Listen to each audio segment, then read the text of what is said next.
নমস্কার বন্ধুরা, বাংলার ইনভেস্টর ইউটিউব চ্যানেলে আপনাদের সবাইকে স্বাগত জানাই। চ্যানেলে প্রথমবার এসে থাকলে চ্যানেলটা অবশ্যই সাবস্ক্রাইব করে রাখবেন। বন্ধুরা, আজকের দিনে আমাদের যে মার্কেট, সেটা তো আম্বেদকর জয়ন্তীর জন্য ছুটি রয়েছে, কিন্তু যদি আজকে এই মার্কেট বন্ধ না থাকতো তাহলে আজকের দিনে মার্কেটে একটা ভালো তেজি আমরা দেখতে পেতাম। কি কারণে বলছি? কারণ গ্লোবাল মার্কেট থেকে সেরকম সংকেতই পাওয়া যাচ্ছে। যদি আমরা কিছু গ্লোবাল মার্কেট দেখে নিই, যেমনটা গতকাল এই আমেরিকান মার্কেট ডাউ জোন্স যদি দেখেন অনেকটা গ্যাপ ডাউন হয়ে ওপেন হয়েছিল, এবং সেইখান থেকে যদি দেখেন মোটামুটি প্রায় 1.5%-এর কাছাকাছি রিকভারি দেখিয়েছে। তারই সঙ্গে সঙ্গে আমেরিকার যে আইটি ইন্ডেক্স রয়েছে নাসডাক কম্পোজিট, এটাও যদি দেখেন অনেকটা নিচেই ওপেন হয়েছিল, এবং সেইখান থেকে ভালো পরিমাণে একটা রিকভারি দেখিয়েছে, 1.60% বেড়েছে। এবং আজকের দিনে যে ডাউ জোন্সের ফিউচার্স, এখানেও দেখতে পাচ্ছেন একটা ভালো র্যালি মোটামুটি দেখতে পাওয়া গিয়েছিল, যদিও পরে পড়ে যায়, আবার কিন্তু এখন একটু ভালো তেজিতেই রয়েছে। তারই সঙ্গে সঙ্গে এই নাসডাক ফিউচার্স, এটাও দেখতে পাচ্ছেন একটা ভালো তেজি দেখতে পাওয়া যাচ্ছে।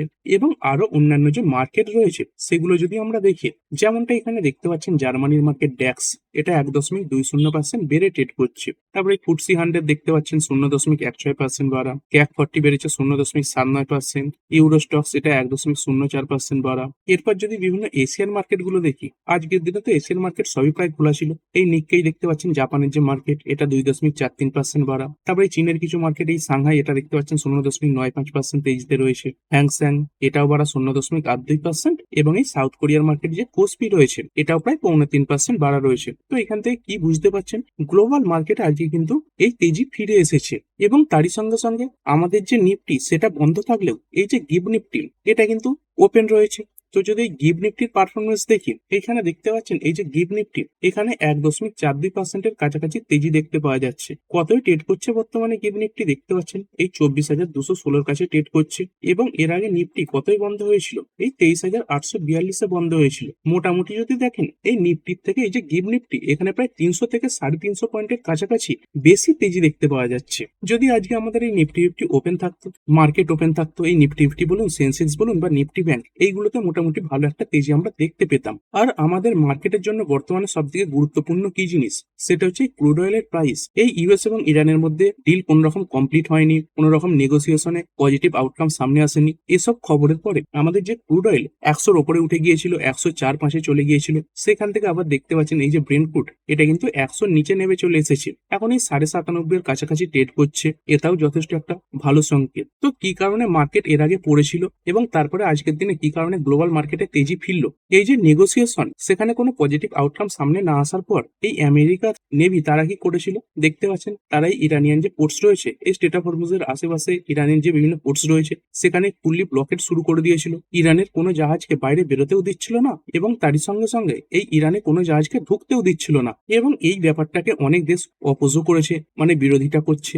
যেমন দেখতে পাচ্ছেন এই সৌদি আরবিয়া, তারা কি করছে, এই আমেরিকাকে প্রেসার দিচ্ছে কিসের ব্যাপারে, to drop Iran ports blockade plan. এই যে ইরানের পোর্ট, এটা যদি ব্লক করে দেয় তাহলে কিন্তু গ্লোবাল এনার্জি ক্রাইসিস দেখা যেতে পারে। সেই কারণে অনেক দেশ এটার বিরোধিতাও করছে। আর শুধু সৌদি আরবিয়া নয়, এইখানে যেমনটা দেখতে পাচ্ছেন এই যে ইউকে, তারাও কিন্তু এই ব্যাপারটাকে সাপোর্ট করছে না। এবং চায়না, তারাও সরাসরি মুখ খুলেছে। এই চায়না কি বলছে, চায়না কলস US blockade of the state of Hormuz dangerous and irresponsible. এবং এই সব কিছুর পরেই ভালো সংকেত আসছে।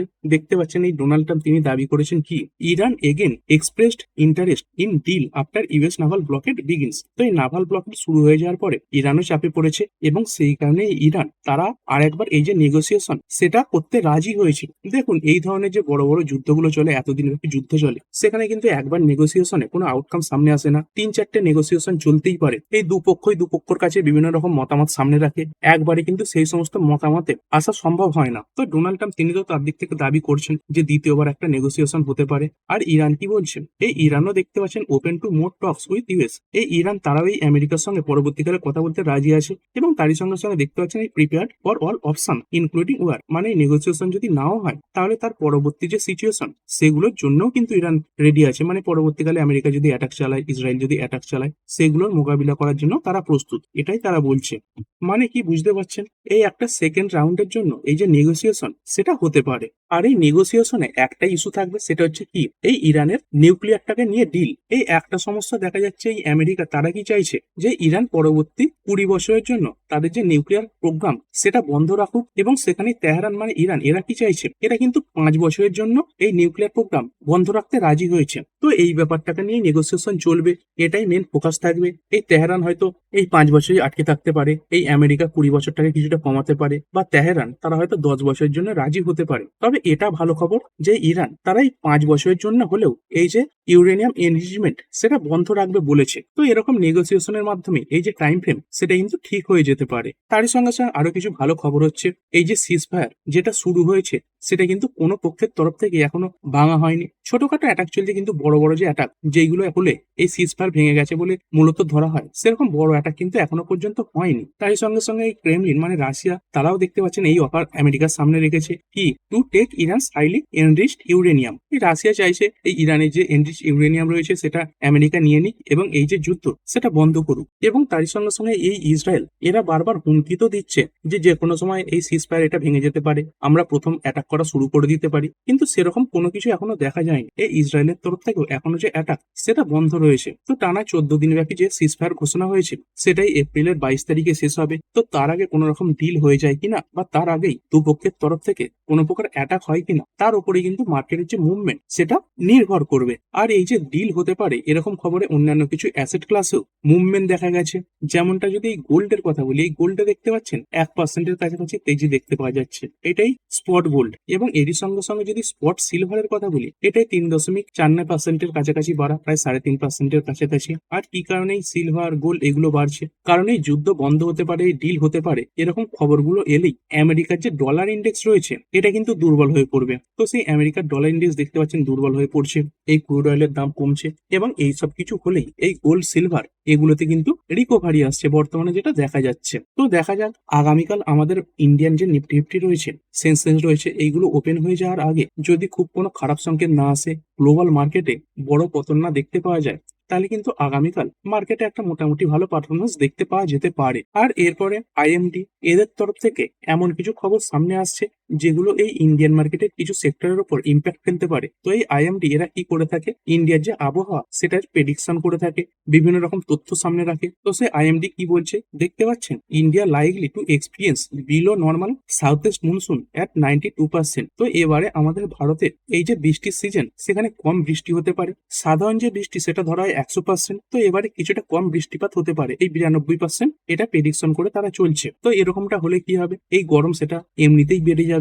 এবং তারই সঙ্গে সঙ্গে দেখতে পাচ্ছেন তারা কি ফোরকাস্ট করছে, hot and humid weather conditions over Andhra Pradesh, Karnataka, Gujarat and Kerala. এই জায়গাগুলোতে অতিরিক্ত গরম কিন্তু পড়তে পারে, এবং তার সঙ্গে সঙ্গে আর্দ্রতা এগুলোও বেশি থাকতে পারে, এবং সাধারণের থেকেও বেশি হিটওয়েভ কিন্তু দেখা যেতে পারে। তো এরকম হলে কিছু সেক্টরের জন্য অবশ্যই পজিটিভ ব্যাপার। তো কেমন কি সেক্টর রয়েছে, যেমন এই পাওয়ার সেক্টর, বিশেষ করে এই কোল ইন্ডিয়া বলুন, তার সঙ্গে সঙ্গে এই আদানি পাওয়ার, টাটা পাওয়ার, এই ধরনের যে সেক্টরগুলো এগুলো ফোকাসে থাকতে পারে। কারণ পাওয়ারের ডিমান্ড বাড়লে এই কোম্পানিগুলোরও কিন্তু যে প্রোডাক্ট পাওয়ার তার চাহিদা বাড়ে। তার সঙ্গে সঙ্গে আইএক্স ইন্ডিয়ান এনার্জি এক্সচেঞ্জ তারও ডিমান্ড বাড়তে পারে। এবং তারই সঙ্গে সঙ্গে বিভিন্ন ঠান্ডা রাখার যে জিনিস, যেমন এসি, কুলার বলুন, তার সঙ্গে সঙ্গে বিভিন্ন ফ্যান রয়েছে, এই ধরনের যে জিনিসপত্রগুলো রয়েছে এদের কিন্তু চাহিদা বাড়তে পারে। তো এই ধরনের যে সেক্টরগুলো রয়েছে সেগুলোকে ফোকাসে রাখতে পারেন। এর আগের বছর সেরকম ভাবে গরম না পড়াতে এই সেক্টরগুলো কিন্তু মোটামুটি একটা অ্যাভারেজ পারফরমেন্স দেখিয়েছে, বলতে পারেন খারাপ পারফরমেন্সই দেখিয়েছে। কিন্তু এবারে যেহেতু অনুমান করা হচ্ছে এই গরম বেশি পড়তে পারে, তাই এই ধরনের সেক্টরগুলোতে কিন্তু ভালো পারফরমেন্স দেখা যেতে পারে। তার সঙ্গে সঙ্গে বিভিন্ন কোল্ড ড্রিঙ্কস, বেভারেজ, এই ধরনের যে সেক্টরগুলো রয়েছে সেখানেও মোটামুটি ভালো ডিমান্ড দেখতে পাওয়া যেতে পারে। তো ঠিক আছে বন্ধুরা, আশা করছি ভিডিওটা আপনাদের ভালো লেগেছে। আপনি চাইলে এটাকে লাইক এবং শেয়ার করতে পারেন।